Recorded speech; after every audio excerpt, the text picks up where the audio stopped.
subax wanaagsan dhegaystayaal idilkiinba meel kastoo aad joogtaan waa axad bisha meyna waa 13 sanadka 2018 idaacadda saaka iyo caalamka waxaa wadajir halkan idinkala socodsiinaya anigoo ah jamaal axmed cusmaan iyo xuseen barre aadan.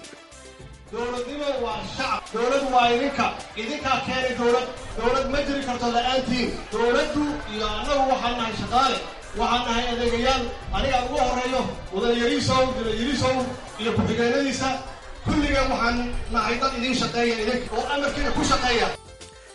waa madaxweynaha soomaaliya maxamed cabdulaahi farmaajo oo magaalada muqdisho ka bilaabay barnaamijka darisaynta gobolka banaadir. warbixin ayaanu idinka haynaa. waxaa sidoo kale aad dhegaysan doontaan xiisad ka taagan dhimashada xiisad ka dhalataan iraade gabar ku dhimatay qabli dahre dhulka soomaalida etoobiya oo eheladoodu ay ku eedaynayaan booliiska deegaanku inay ka dambeeyeen dilka gabadhaasi. qodobadaas iyo qodobo kale ayaan idiin haynaa, balse marka hore dhegeystayaal waxaad kusoo dhawaataan warkii dunida.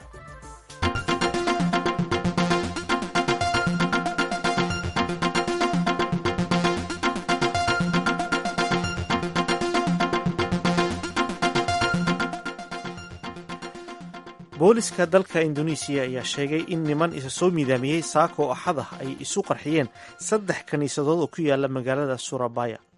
saraakiisha ayaa sheegay in ugu yaraan 2 qof ay ku dhinteen 13 kalena ay ku dhaawacmeen qarax ka dhacay kiniisadda santa maria. ma jiraan ilaa imika faahfaahin ka soo baxday khasaaraha ka dhashay qaraxyada kale ee lala beegsaday 2 kiniisadood ee kale. magaalada surabaya ayaa ah magaalada labaad ee ugu weyn dalka induneisiya. dalka induneisiya ayaa lagu tilmaamaa dalka ay ku nool yihiin muslimiinta ugu badan dunida. hal ruux ayaa la xaqiijiyey inuu dhintay 4 kalena ay dhaawacmeen kadib markii weerar midi loo adeegsaday uu ka dhacay bartamaha magaalada baris ee xarunta dalka faransiiska sabtidii.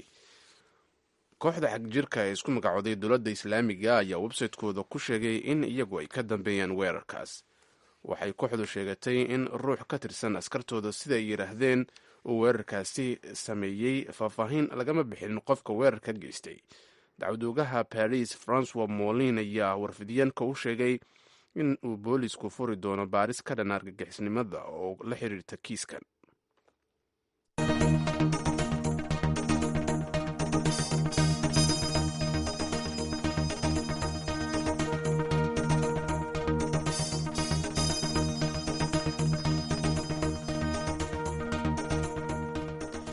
subax wanaagsan dhegeystayaal halkaad nagala socotaan waa laanta soomaaliga idaacadda v o a oo si toosa idinka imanaysa washington.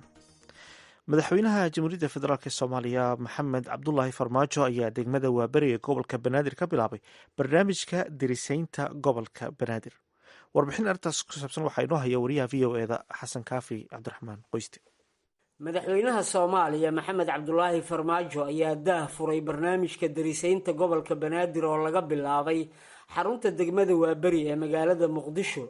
howshan darisaynta oo loogu talagalay in kor loogu qaado amniga magaalada muqdisho ayaa waxaa kasoo qayb galay maamulka gobolka banaadir, ururada bulshada rayidka iyo qeybaha kala duwan ee bulshada ku dhaqan degmada waaberi.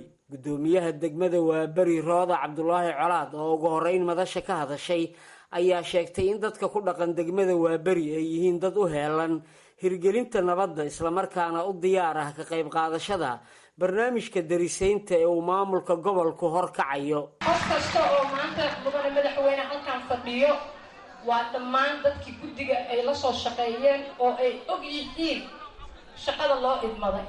waa howlwadeenadeennii. haddii maanta shacabka waaberi ay soo baxaan waxaan u malaynayaa jidadka dhan ayaa buuxsami lahaa, laakiinse muhiimadda barnaamijkeenna ayaa waxay tahay darisaynta. darisayntana waxaan go'aansanay in aysan naga noqon keliya ab oo ay naga noqoto ficil. sidoo kale gudoomiyaha gobolka banaadir ahna duqa muqdisho cabdiraxmaan cumar cismaan yariisow ayaa goobta ka sheegay inay wadaan dadaallo lagu meelmarinayo sugitaanka nabadgelyada magaalada muqdisho oo socon doona muddo 90 casho ah. waxaana uu sidoo kale tilmaamay inay horumar ka sameeyeen howlaha adeega bulshada ee looga baahan yahay degmooyinka gobolka banaadir.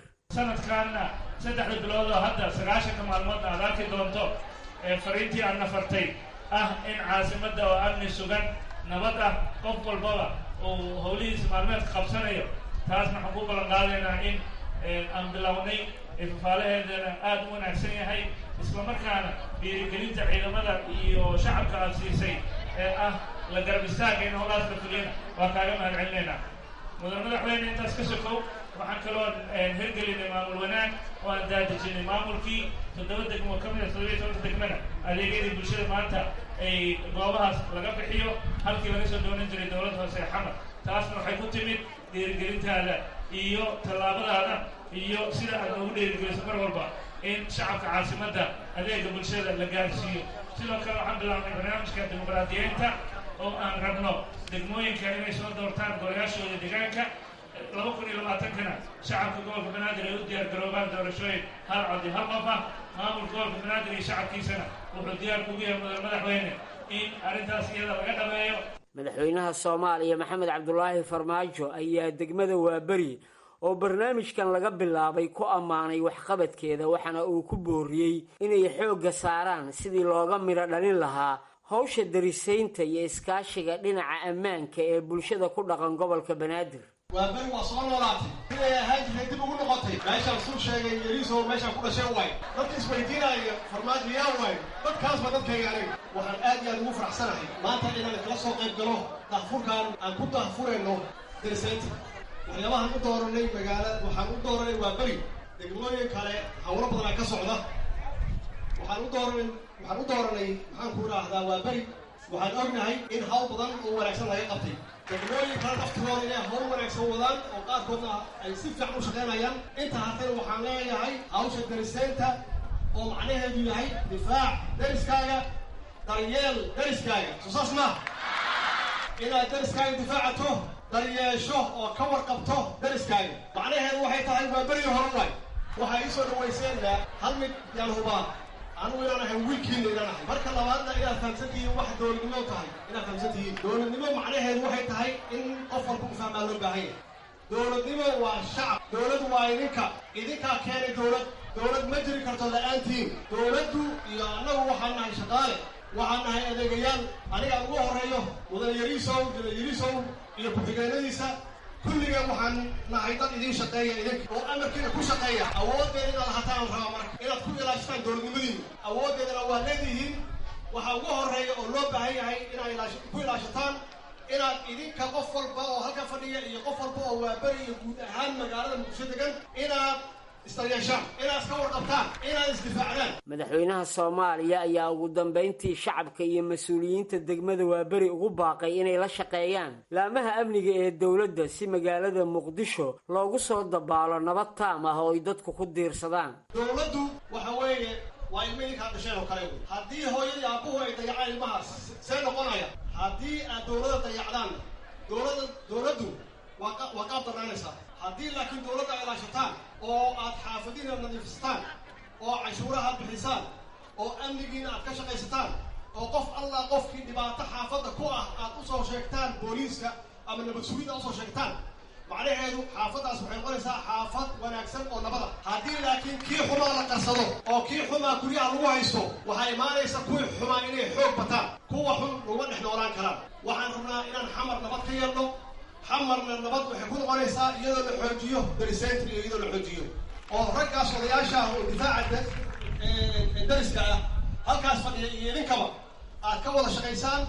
dadka xun oo nagu dhex jira oo dhibwadayaasha ah oo qaswadayaasha ah oo u shaqeeya cadowga oo shabaabku ay kow ka yihiin inaan tabanno inaan ka badin marna inaan ka badin. maalmihii ugu dambeeyey ayaa dowladda federaalku waxa ay waday qorshayaal ay ku adkeynayso howlaha ammaanka gobolka banaadir si looga hortago cabsida la xiriirta in bisha ramadaan ay weeraro ka dhacaan magaalada muqdisho. waxaana ay dowladdu samaysay ciidamo loogu magacdaray xasilinta caasimadda muqdisho, kuwaasoo la filayo inay howlgalaan horaanta bisha ramadaan muddo 3 bilood ahna ay muqdisho uga dhigaan meel ammaankeeda la ysku hallayn karo. xasan kaafi qoyste, v o a, muqdisho.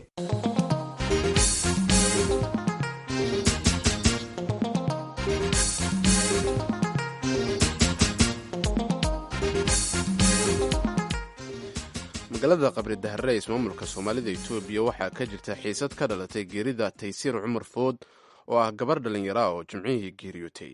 ehelka gabadhaasi ayaa ku eedeeyey booliiska ismaamulka inay dileen kadib markii ay isla jimcihii xabsiga u taxaabeen.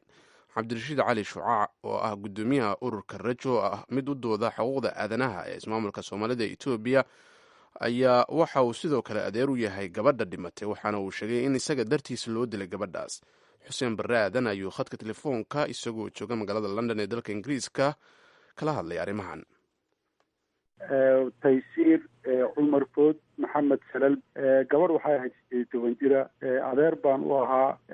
waxaa loo dilay loo ceejiyey ama xariga loogu dabay talaada jimcada wax yar ka hor. waa keliya hawsha sida mutadawacnimada ah aan dadka deegaankaas oon lahayn wax u hadla xaqiiqatan muddo dheerna dhib kusoo jiray aan isagu xilqaamay ama aan ku howlanahay. horey waxaa u dhacday ayeydey oo 100 jira inuu u dilay maamulka halkaa jooga inaan u hadlo xuquuqda insaanka. dhacdadan waxay u dhacday haddaan ku faahfaahiyo barkinkii 11 ayaa gabadha oo suuqa ka adeegaysa ayaa laga qabtay magaalada qabri dahar ee deegaanka soomaalida. kadib saldhigga booliiska la geeyey. markii ay 40 daqiiqo lasii maqnaayeen ayay nimankii booliiska ahaa qaar ka mid intay dadku yimaadeen magaalada ayay ku yidhaaheen kaalay meydka soo qaato oo qaraabadaydana ahaa. ma stationka meydkeeda loogu tegey? ha stationka ayaa loogu tegay dhexdiisa oo ayakuna yidhaaheen kaalay ka qaad. ma jira dhakhtar madax bannaan oo dacwadda galay ama sheegi kara cidda dishay gabadhan? walaal dhakhtar madax bannaan ee deegaanka kama jiro, wax dhakhtarana maysa u ogolaanin. laakiin sawiradii meydkii laga soo qaaday oo jirdil badan ka muuqdo ayaan bartayda facebook soo dhigay. idaacado kaloo badanna ay qaateen oo wad arki kartaaba. qof 40 daqiiqo ka hor intii la qabtay police stationka la geeyey within 40 minutes la way dishay macquul maaha. ta kale waxa ay kaga yaaleen nabaro jirkeeda oo dhan, cunaha oo silig lagaga qabtay oo silig xoog badan oo kala gooye lagu qabtay. marka caddayntaas oo dhan markay arkeen magaaladii waxay yidhaaheen gabadhan isma diline waxaad u sheega. halkii bay damceen meydkii inay qaataan oo qariyaan oo qabri ku ridaan. kadibna magaaladii oo dhan baa isu soo baxday arrintii ka dhidhiday. cajalado fiidiyoya ah oo laga soo duubay iyadoo dadka xabad toos loogu ridayo, ayakuna ay dhagax tuurayaan maamulkii iyo ciidankii maleeshiyaadka liyu booliiska oo ah maleeshiyaad aada u arxan daran, dadkana dhameeya, dadkana aada u laaya oo garaaca. ma markii ugu horreysay gabadhan la xidhayba? waa markii koowaad. weliba waxay ahayd mas-uul ka shaqaysa ururka haweenka ee degmada iyadoo 17 jira. waxay xubin ka ahayd ama guddoomiye u ahayd xaafad ama laan kamida xaafadaha qabri daharo ururka haweenka.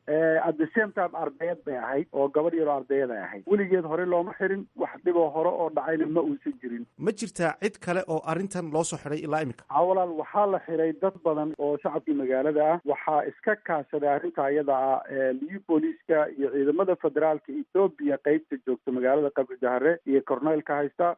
700 oo qof 300 oo kamida si xun baa loo jirdilay. dadka ayakii waxa weeye ciidamo ayaa gobolada deriska la magaalada qabri dahare ama magaalooyinka kale ayaa ciidamo badan looga yeedhay, la isugu keenay.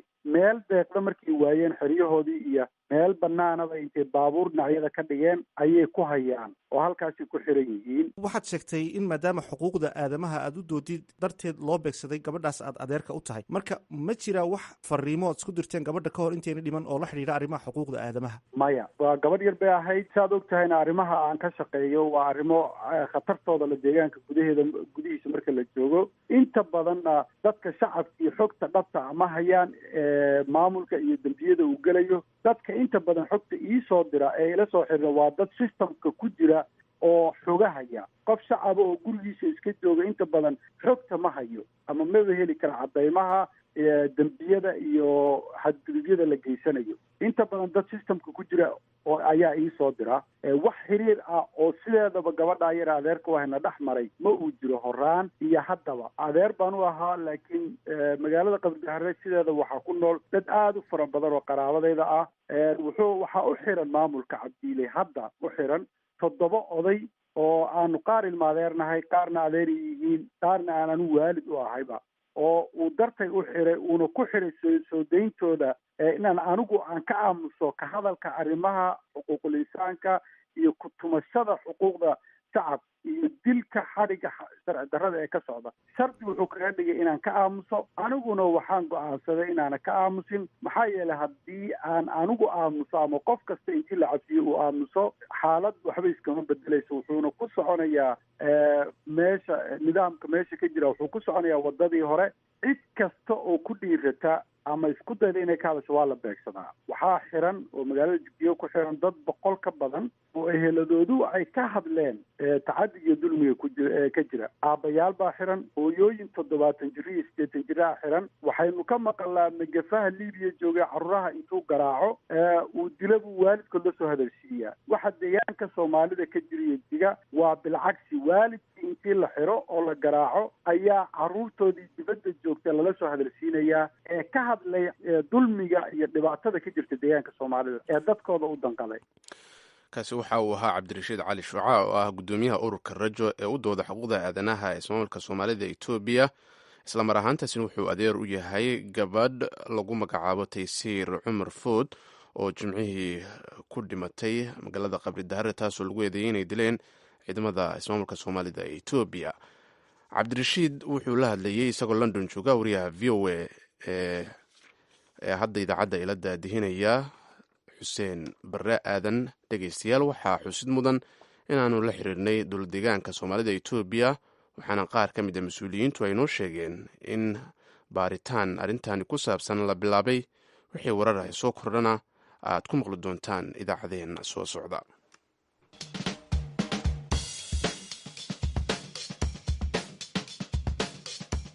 aroor walba ku waabarisa idaacadda subaxnimo ee v o a mawjadaha gaaggaaban ee 16 iyo 19 mitirban warar sugan iyo warbixinno xiise le ka dhegaysa v o a maalin walba 6:00 subaxnimo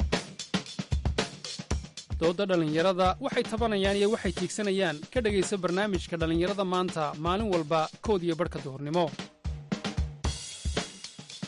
wararkiiyo warbixinnada siyaasadda dhaqaalaha iyo ciyaaraha kala soco idaacadda galabnimo ee v o a xog xaqiiqada ku salaysan iyo barnaamijyo xula ka dhegaysa v o a maalin walba 4 galabnimo haweyska washington wicitaanka dhegaystaha faaqidaadda toddobaadka dhakhtarka weydii iyo kuwo kaleba waxay ka mid yihiin barnaamijyada ka baxa idaacadda fiidnimo ee v o a kala soco mawjadaha gaagaaban 16 iyo 19 mitirban dhegaystaha idaacadaha tooska hay dhaafaan waxa uu si fudud ugaga bogan karaa isagoo waca telefoonka uu lambarkiisu yahay 425-585-1503 ama booqda boggeenna internetka ee v o a somaly.com mar kale subax wanaagsan dhegeystayaal kaad nagala socotaan waa laanta af soomaaliga ee idaacadda v o a oo ay si toosa idinka imanaysa washington wararkii u dambeeyey ee xaaladda 29 qof oo soomaali oo ku xiran gobolka florida ee dalkan maraykanka ayaa sheegaya in ay dacwad ka gudbiyeen sidii loola dhaqmay markii bishii disembar ee sanadkii hore la isku dayey in soomaaliya loo celiyo kuwaas oo dalka senegaal dib looga soo celiyey arrimahan iyo sharci ahaan muddada ay xabsiga ku jiri karaan dadka musaafiriinta sugaya ayuu jamaal axmed cismaan waxa uu ka waraystay garyaqaan amiin haaruun oo ka howlgala gobolka minnesota ee dalkan maraykanka dadkaasi waxay ahaayeen dad sharciga waddanka sharciga kusoo galay markii hore oo sharcigoodii lumiyey ama macnaha dib looga qaatay iyo dad waddanka soo galay iyaga oo sharci doon ah kadibna dacwadoodii markay dhammaatay loo diiday sharciga isugu jireen oo lagu xukumay maaragta dib u celin in loo masaafuriyo waddankii ay ka yimideen soomaaliya dadkaasi 92 qof ayay ahaayeen waxaan ognahay muddo dheer inaan soomaaliya dadka lagu celin jirin laakiin xukuumaddan cusub ayaa waxay la timid waxoogaa dardar ah iyadoo doonaysa inay dadka ay dib u celiso marka waxaa isku day la doonaya dadkaas in dib loogu celiyo soomaaliya bishii December ee 2010 ayaa dadkaas diyaarad loo saaray Afrika dib loogu celiyo hase yeeshee waxay ku degtay waddanka Senegal halkaas oo muddo fadhiday maaragtay 20 saacadood ka badan kadibna dib loo soo celiyey iyada oo dadkii soo celiyay ay sheegeen inay cillad farsamo diyaaradda ku timid sidii ayay dadkii u xidhan yihiin oo dadkii in weli dowladdu waxay ku doodaysaa inay celiso hase yeeshee markii ay soo degeen ayay ka cawdeen in si xun loola dhaqmay oo lagu jirdilay diyaaradda dhexdeeda kadibna dacwo ayay ku fureen dowladda Maraykanka oo dacwadii weli socota waa gartay marka sharciyan dadka la doonayo in la musaafiriyo imisa ayay xaq u leeyihiin in ay ku jiraan xabsiyo sidan oo kale ah hadda December baa mar la isku dayay korna way xiranayeen dabcan mar walba waxaa la samaynayaa 90 maalinba waxaa la samaynayaa dib eegis ayaa lagu samaynayaa kiisaskooda marka haddii loo arko in ay halis ku yihiin amniga dalka Maraykanka iyo in ay baxsanayaan oo aysan soo noqonaynin oo kale haddana 90 kale loogu darayaa. Marka waxaad moodaa marba 90 ayaa hadda loogu darayaa intii ay xidhnaayeen. Laakiin sharciga Mareykanka wuxuu qabaa in aan dadka la iska haysan karin muddo macnaha aan cayinayn aan dadka la iska haysan karin. Laakiin hadda waxaad moodaa in 90kii beriba dib loo fiirinayo. Kiis waxaa jiray maxkamadda dastuuriga Mareykanku ay hore u xukuntay oo macnaha lagu sheegay in aan dadka la iska haysan karin muddo aan dhammaan. Waxay leeyihiin marba 90 baa loo cusboonaysiinayaa. Taasood moodid in lagaga soo gudbayo sharcigaas macnaha inaan dadka la iska haysan karina. hadda inkastoo aynan xaqiijin karin in wararka qaar waxay sheegayaan in dacwad laga furay arrintan oo ku aadan sida loola dhaqmay 92kaas dhalinyarada xiran. arrintaani ma ka dhigi kartaa haddii ay dhawowdo in ay fursad u helaan dadka dhalinyaradaasi ahi dacwadda inay ku guulaystaan oo waddanka ay sii joogaan? Waxaa jirta 2 dacwadood oo xareysan. midi waa tan iyagu ay dacwoodeen oo waa civil lawsuit waaye, macnaha waa oo iyaga dadkan isu tegay dadkan 92 qof ee la masaafuriyey qayb badan oo ka mid ah ayaa dad isku yimideen ayaa waxay xareeyeen waxa la yidhahdo class action lawsuit iyaga oo macnaha dacwo ka dhan ah dowladda Mareykanka xareystay dacwo civil ay ahayd oo dhibaatada loo geystay iyagoo ka dalbanaya in maaragtay lagu xadgudbay xuquuqdoodii lagu xadgudbay. Taasi waa suurtagal in haddii ay ku guulaystaan loo ogolaado dadka inay sii joogaan. Laakiin arrinta hadda soo baxaysa ku aadan macnaha in baaritaan lagu sameynayo xadgudubyada ay ka cabanayeen inay dowladda Mareykanka dhexdeedu ay baaritaan ku sameynayso. Arrintaasi waxay gaar ku tahay dadkii macnaha mas-uulka ahaa dib u celintooda ee diyaaradda mas-uuliyiintii diyaaradda la saarnaa dadkani ay ka andacoonayaan in ay jadilka u geysteen. Waxaad moodaa in la baarayo arrintan maxaa ka jira, yaa geystay, macnaha iyadoo dadkii geystay lagu soo oogi doono haddii lagu helo macnaha dembi xeer ciqaabeed caadi lagu soo oogi doono. Laakiin arrintan haddii ay labadanba ku guulaystaan mid waliba waxaa suurtagal ah in ay furto albaab ah dadkan inay yihiin dad dulman, saa daraadeedna ay u furto daaqad hor leh iyo in dib maaragtay ay sharcigooda u helaan.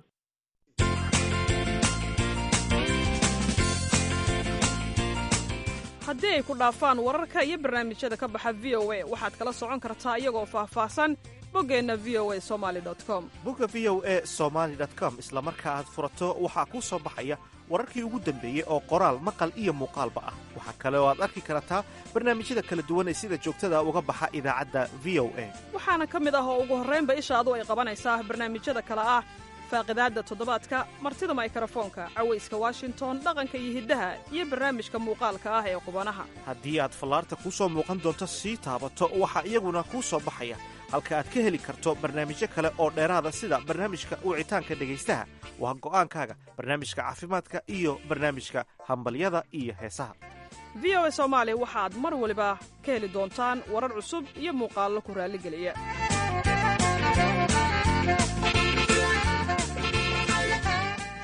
subax wanaagsan dhegeystayaal, waxaad welina ka dhegeysanaysaan v o a. horena waxaad u dhegeysanayseen waraysiga amiin haaruun aan la yeeshay oo ah gariiqaan ka howlgala gobolka minnesota ee waddanka mareykanka kana hadlayay xaaladda 92 ruux oo soomaaliya oo ku xiran gobolka florida, kuwaas oo loo diyaarinayay muddooyinkii ugu dambeeyey in loo musaafuriyo dalka soomaaliya. waa tahay gunaanadka idaacadda ayaanu markan kusii dhowaaneynaa. qodobadii wararka ugu waaweynaa ayaan ka codsanayaa inuu xuseen barre aadan inuu dulmaro. mahadsanid jamaal axmed cismaan. booliska dalka indoneesiya ayaa sheegay in niman isa soo miidaamiyey saako axadaha ay isu qarxiyeen 3 kiniisadood oo ku yaala magaalada surabaya ee dalkaasi indoneesiya. saraakiisha ayaa waxa ay sheegeen in ugu yaraan 2 qof ay ku dhinteen 13 kalena ay ku dhaawacmeen qarax ka dhacay kiniisadda santa maria ee magaalada surabaya. ma jiraan ilaa iyo iminka wakhtigan aan la hadlayno faahfaahin ka soo baxday khasaaraha ka dhashay qaraxyada kale ee lala beegsaday 2 kiniisadood ee kale. magaalada surabaya ayaa ah magaalada labaad ee ugu weyn dalka indoneesiya. waxaa xusid mudan in dalka indoneesiya uu yahay dalka ugu badan ay ku nool yihiin dadka muslimiinta ee caalamka sida wararka qaarkood ay sheegayaan. 1 qof ayaa la xaqiijiyey inuu u dhintay, 4 kalena ay u dhaawacmeen kadib markii weerar midi loo adeegsaday uu ka dhacay bartamaha magaalada baariis ee dalka faransiiska sabtidii shalay.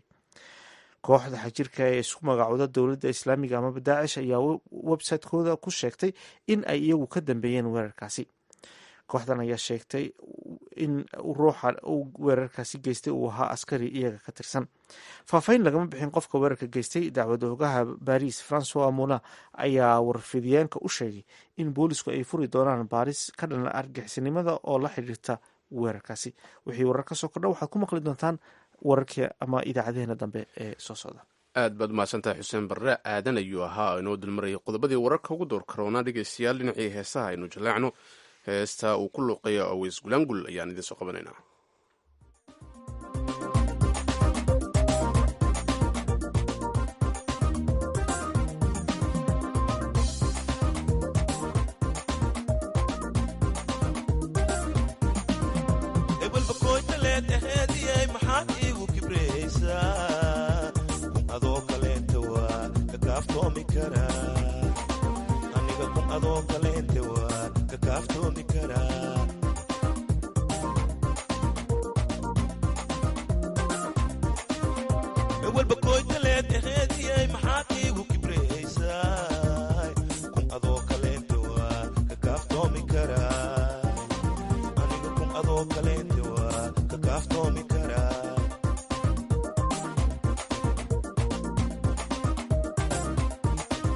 kasha iyo kurteed kashaba mooyaheed kiibakii uroon si leesku kasaaya lisku koodsahaa.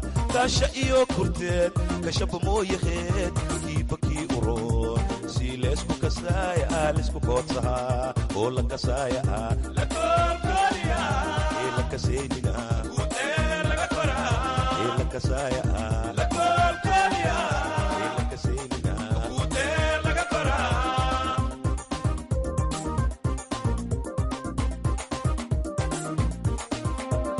Kasaya la koolkooliya ee la kasaynina ee laga koraa. la kasaya la koolkooliya ee la kasaynina ee laga koraa.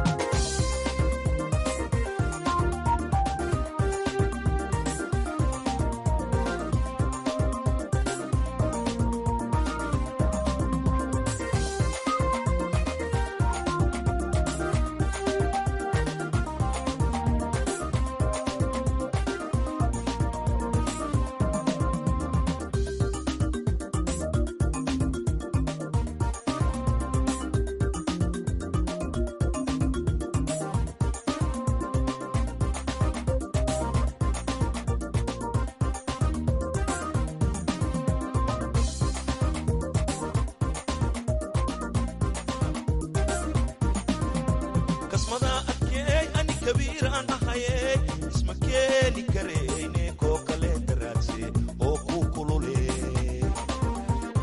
koo kaleenta raadse oo kuu kulule.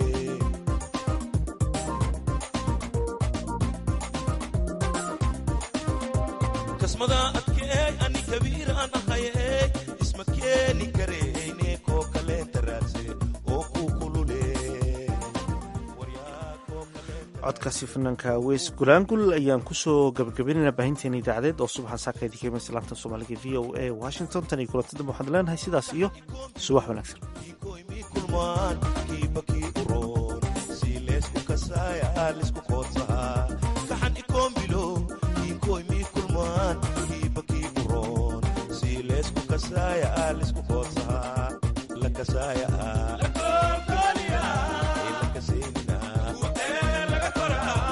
la kasaaya la koolkooliya ee la kasaynina ee laga koraa.